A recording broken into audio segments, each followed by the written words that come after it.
I was a first, because I was a first feed for so many other businesses. And I went to my hotel catering directors. I thought, well, how, yes. Let's say, for one reason or another, you did not want to use liquor. What would you suggest instead of? I wanted to do bubble bath in those bottles. Cool. Yeah, and I Or did chocolate. for a You while. could do chocolate. Chocolate, you can do a chocolate bottle, yum, yum, yum. I would eat that chocolate bottle. My bottles, most people just left, you know, they just left it as like a memento. But chocolate bottle, that would be very yummy. And they could do that, yes, that's good. What is your business? The Monogram shop in Redondo Beach, California. They're all monograms. To this day, I monogram every shirt of my husband's on his sleeve. I did it once, it was so elegant that I never stopped doing it. It's just, it's such a wonderful personalization. There's nothing like it. Yeah, that's a really cool business to have. So yes, we would thank you for asking. And in your case, it's interesting because one of the monogram shops gave me a gift. My logo is my signature, but it's on a curve. And I remember I was doing something for a bridal party, and I got all of these robes monogrammed. And as a little gift, they gave me a little, you know, those waffle bags, those little waffle fabric.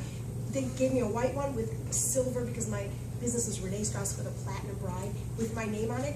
And it's really old. I've washed it in the machine a few times, and I use it like I have asthma, so I put my asthma medicine in it. But I carry it with me, and it was a lovely gift. And I always send people to their shop. So Very cool. yeah, it's really, no, God bless you, thank you. So what I did also in order to further my referral base, because look, you know, I can't depend on hotel catering managers, you can't depend on one resource for your clientele. You want to figure out who has the shared demographic that's non-competitive, that will be able to send you business. In my case, I decided, okay, brides have to get their hair done, right? Well, almost every woman gets her hair done, and we all know we feel better when we either color our hair, cut our hair, do our hair, whatever we do with our hair, we usually feel better about it. It's something we identify with for whatever reason. I figured, I could do events and bring in hairdressers and let them get their hair done while they're trying on their wedding gowns, and do like an event from 6 to 9 at night and do a little in-store event, have all the girls that have already purchased their wedding gowns come in, and let the hairdressers have an opportunity to meet and greet and maybe book a wedding with them. I could never promise. I never promise. I do not believe in promising, because you cannot promise. You do not know. I always under-promised and inevitably over-delivered when it was possible. So those hairdressers that may or may not have booked a wedding at that event that they did in my store referred me to every woman that sat down in their chair. For whatever. You're going to a wedding? Oh, go to Renee Strauss and get a gift. Oh, you're getting married? Go to Renee Strauss and get a dress. Oh, your daughter's getting married? Oh my God, go in there. Whatever.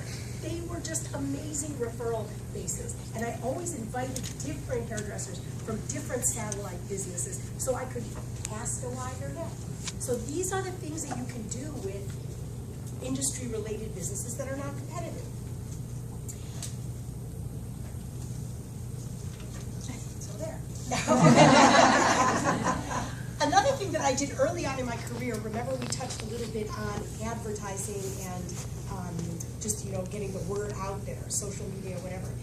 How many of you remember, or maybe you still do, maybe, yeah, because I think they still have, the Cheesecake Factory menus have the ads. Do you remember those ads? Yes. In the beginning of time, when they started those ads, I used to advertise in those. I advertised in 8 Southern California Cheesecake Factory menus. Now, they were $6,000 a year.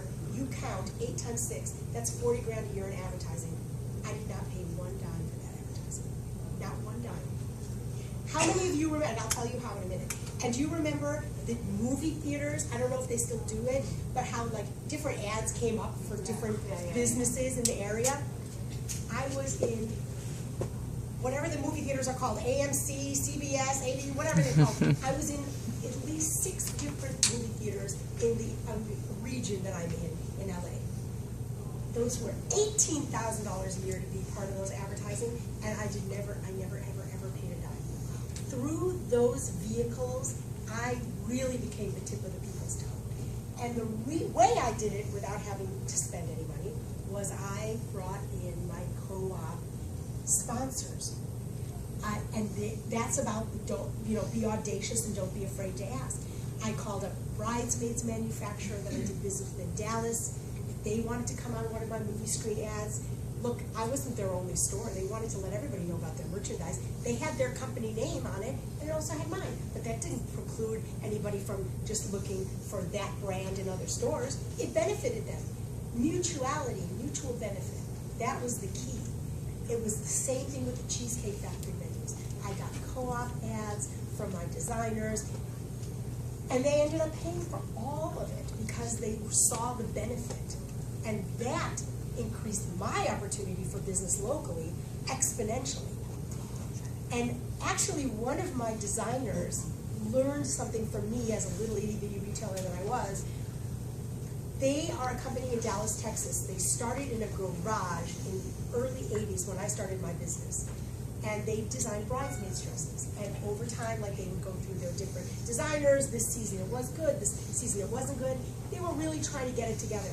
At the brink of non-internet to internet, when all of us were getting our websites done for the first time, and we were really trying to make it look great, and we stumbled, and I'm sure most of us have revised our websites probably at least 3, 4, or more times since the beginning of time. This particular company that did all the co-op advertising with me in the movie theaters and in the Cheesecake Factory menus, they saw a huge benefit to that advertising and getting the word out. Now it was their job just to manufacture great merchandise. They had a company meeting of their C-level executives.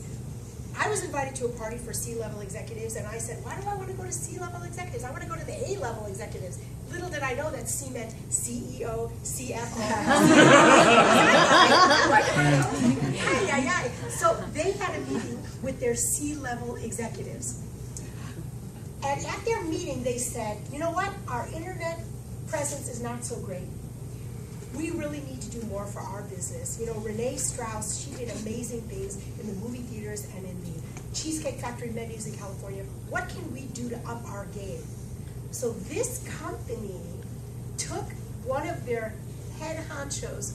It's a female-dominated company, excuse me, I'm sorry. But it's a female-dominated company. They're one of their head C-level executives. And they commissioned her to invest a 2-year period to go work on the weekends at Williams-Sonoma because they loved the way Williams-Sonoma had online presence, in-store events, print advertising. That was a store that they admired. And they didn't want to just admire it from the outside. They wanted to get in on the inside. Obviously, this particular woman was a C-level executive in a growing company because she's very smart. And this quality was recognized very early on at Williams-Sonoma. So she started managing departments for them and learned how to do in-store events, which made them do better trunk shows for their clientele. They invested in their company in a way that we can't necessarily do because we're not a company maybe with 300 employees, but it's something to think about. There's nothing wrong with admiring and integrating and a little copying without plagiarizing. It's important to find your inspiration and to mimic these things because they really help.